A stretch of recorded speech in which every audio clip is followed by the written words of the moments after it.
Maria. Okay, now joining me are the two political heavyweights of Indian politics. Jai Panda, BJP National Vice President, is joining me, and I can see Dr. Shashi Tharoor, Congress MP. Really appreciate your time. Dr. Tharoor, you have been demanding that the education budget be hiked. The Congress says defense budget should have been hiked and the health expenditure should have been hiked as well. So the good news for you is that the defense budget has been hiked by 6%, education by 13% and health by 15%. So will you compliment Nirmala Sitharaman today? Oh, listen, as far as the capital outlay in defense is concerned, the hike is somewhat less than you've suggested. In fact, it doesn't take into account inflation. But when it comes to health and education, yes, I'm reasonably happy with the allocations. I might add, however, as Mr. Chidambaram pointed out in the Congress press conference, part of the difficulty with this government is there is a gap between allocations and actual expenditure. We've been hearing a lot about capital expenditure. We heard Zaka talking about how it's a capex budget. The truth is that last year, they also had increased capex allocations, but they spent 22,000 crores less than they allocated. So will they be able to spend the money they're planning to extend to allocate more? We don't know. Ultimately, drawing up targets and announcing objectives is one thing, fulfilling them is another. And the government's track record over the last 8 or 9 years in fulfilling the announced goals has been less than desirable. Okay, Mr. Panda, your opening statement here. The charge coming from the Congress and other political opponents of yours is that you overpromise and underdeliver. First of all, I would like to thank Shashi for his graciousness in acknowledging at least some parts of the budget, which he appreciates. But let me counter some of the other aspects. This is a massive gear shift forward, because if you see on the infrastructure front, 33% rise to 10 lakh crores is just mammoth. And you know, this actually is a tripling over last 3 years, because 3 years ago, the capex budget for infrastructure was 3.5 lakh crores. Then it went up to 5.5 lakh crores, and it went up to 7.5 lakh crores last year. And now that's gone up to 10 lakh crores. And the reality is that we have proven, the Modi government has proven implementation in all of this. If you compare to the budgetary estimate and the actual implementation, we've achieved very close to what was committed, very, very minor shortcomings that Shashi is talking about. So there is a track record of not only promising, but also implementing. Okay, You've seen the same thing in railways, okay, and this year sees the largest allocation for railways ever, yes, and so on and so forth. Yes, Jai Panda, one charge, of course, is that you haven't really put out a roadmap for employment generation and employment creation. You know, increasing outlay in various sector may be appropriate and the way forward, but what about Naukri? You know, employment comes from these outlays and from the implementation of the outlays. Again, I point out that if you look at the last 3 years, the reason India is today being celebrated, the Indian economy is being celebrated around the world, the World Bank, the IMF, everybody points out as the sole shining light of the global economy, is because the government has been fiscally prudent and has demonstrated its ability to implement all these allocations, all these outlays. I mentioned about infrastructure, I mentioned about railways. This year we have the highest ever budget for education. This year we have the highest ever budget for health. Now, this is how jobs get created. And jobs don't get created by just giving handouts. And if you look at the data coming out over the past several months, this is getting vindicated. You're getting jobs figures that are notching up more than 1 million jobs a month, which has always been the target for India. And this doesn't happen out of the blue. It doesn't happen in a vacuum. It happens because of these massive layouts. Now, there's another 50 new airports and heliports and waterways that are going to be developed just this year alone, on top of everything that has been invested in the last few years. So these are all creating jobs, and you can see that.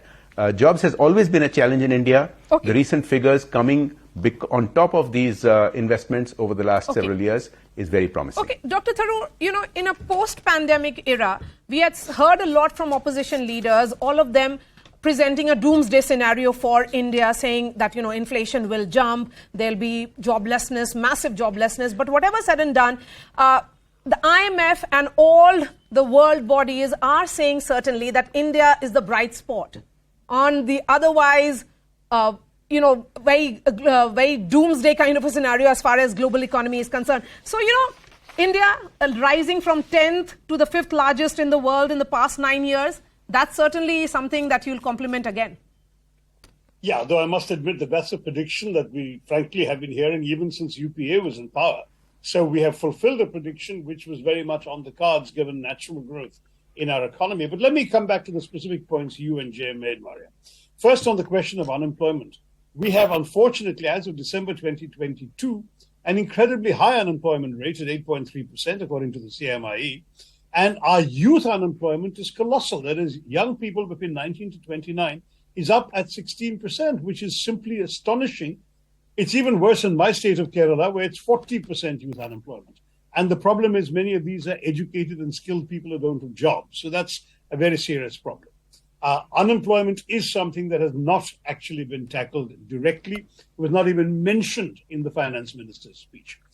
Second, I'm not at all against infrastructure development. I think it's great to see good progress being made in infrastructure, but there's also a question of priorities. At whose expense is this coming? You look at the budget carefully, you find Munrega slashed to record low levels of 60,000 crores, when last year the 89,000 crores allotted after the supplementary demands were made by the ministry were not found enough. So knowing that the money they had for Munrega was not enough to cope with demand, how can they actually continue to slash it further? And that too by such a large cut, 33% cut down to 60,000. Similarly, we're seeing significant cuts in the Ministry of Women and Child Development. We're seeing cuts in the Integrated Child Development Scheme. In the Ministry of Minority Affairs, which has gone from 5,000 crores, I beg your pardon, to 3,000 crores, or less than 3,100 crores. Ministry of Labour has been hacked. So somehow the priorities of the government are not at all towards the most vulnerable, towards the But Dr. Tharoor, won't you say that there's repurposing or understanding of a new kind of constituency, the Dalits, the tribals, the OBC bloc? Because if you look at Prime Minister Awas Yojana, which has been hiked by 66% to now 79,000 crore, 1.7 million homeless residents, mostly from Dalit, tribal and OBC bloc, are benefiting from it. So the government clearly has also shown a roadmap for 2024. They are preparing for it, sir. Look, we can show you speeches from the government that were pledging to eliminate homelessness 4 years ago, 3 years ago. I mean, the fact is that they are behind their own targets. But okay, let's hope they can implement it. We all want every Indian to have a roof over his head. One more thing that Jay talked about, the capex outlay going up to 10 lakh crore rupees. The fact is many of the state governments are complaining that this has come at the cost of a reduction in grants to states, which have basically been replaced with interest-free loans. So it's kind of a magic exercise. You're converting grants to loans, you're converting revenue spending to capital investment, and that's how you're able to show a dramatic increase in capital investments. It doesn't actually address the real problems that state governments are facing. Okay. According to Zaka, you have a question for Jay Panda? Yeah, yes. I do. I think one of the things that the BJP needs to sort of come to terms with, and this has been a problem for a number of years now, the highest amount of revenues that the government spends on is actually on interest payments. If you look at it, it's 20 rupees for every 100 rupees of taxes that the government earns. 20 rupees goes into just debt financing. So 10 lakh crores, the headline figure is great. And I said this at the top as well. The fact that she's managed to do this with the fiscal glide path at 6.4 this year, at 4.5 eventually in 25-26, 5.9 next year, that is commendable. But the interest component, debt servicing, Jay Panda, how does government plan to bring that down? Because that is not even productive expenditure, as it were. So, first of all, again, the 10 lakh crores in capex must be seen in context. It's not plucked out of thin air. It comes on 3 years of solid growth. 3.5 lakh crores 3 years ago, 5.5 lakh crores 2 years ago, 7.5 lakh crores this current year. And so it is a demonstration of actual ability to implement. Now, as far as interest servicing, you will recognize that considering what the world economy has gone through post-pandemic, most countries' economies are in a fiscal catastrophe. You've seen the situation of countries in our own neighborhood, but that's also the same thing in developed economies around the world. So considering all of that, I think the government has done a very good job of fiscal management. I would also like to address something else. You know, Shashi has a pet peeve about Manrega, and he brings it up every year. I want to try and put an end to this. As everybody is aware, Manrega is a demand-driven program, and the demand for it will be met. The budgetary estimates are based on the fact that there is massive investment happening, which is, you know, the typical client for Manrega, the rural Indian who wants a sure job, is going to get jobs anyway because of the massive construction that's going on. You know, you just mentioned the 2/3 increase in PM Awas Yojana. Who's going to work on building those homes? The very same people who would have been working on Manrega. Now, similarly, when people quib about, let's say, the health budget, for instance, they take it out of context. They don't take into account the 137 new nursing colleges that are going to be put up this year alone. Now, just think about that. 137 new nursing colleges is massive. So, you know, this budget is the one reason it is win-win. I want your viewers to just think about this for a moment, because for 9 years, Prime Minister Modi and his finance ministers, the late Arun Jaitley and Nirmala Sitharaman ji, have taken very tough decisions. It wasn't easy to implement GST. It has been smoothed out, and now month after month we keep getting record collections. That is why 35,000 crores of net relief can be given to taxpayers. Yes. The middle class is exultant because this is possible. So we have the fastest growing economy. We have the best managed fisc. We have inflation far better under control than almost every other country, and yet the economy is able to afford tax relief for Indian taxpayers. I think that's something that we ought to cheer about. Okay. Sorry, could I just offer yes, Dr. To Tharoor. what Jay just said. Number one, on the question of demand for Manrega, I'm sorry to say he's wrong. I've checked the latest figures, and while demand has gone down slightly compared to the pandemic years, obviously much less work was happening, it is still higher than pre-pandemic levels. The current rate of demand is estimated at 21% higher demand than in the pre-pandemic years. And the fact is that requires a higher allocation. This government has been told by experts that the current level of demand warrants a 1.4 lakh crore allocation to Manrega. Last year, they weren't able to meet the demand, and even then they came in for a supplementary demand of 89,000 crores. This year, mysteriously, they have slashed that to 60,000 when the need was for more, not for less. So that's on the actual numbers of Manrega. Secondly, on the question of interest payments, Jay glossed over the very frank question you asked him. The news is even worse than what you asked, because the truth is interest rates are going up worldwide. It's not just our problem, it's everyone's problem, conceded. But as interest rates go up, the percentage of resources that are being wasted, the 20 out of 100 rupees that you mentioned, is likely to increase further. And particularly with outstanding loans that we have no intention of paying back.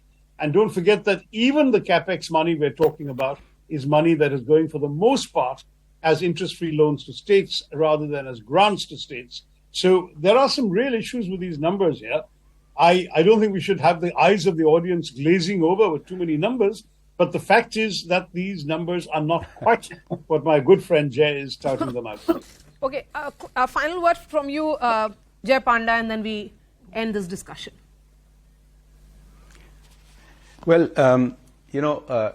this government has shown the true spirit of cooperative federalism, because pursuant to Finance Commission recommendations, the states get a much larger share of the revenue pie in the last few years. So you can't have more of the pie going to the states and also have more grants from the center.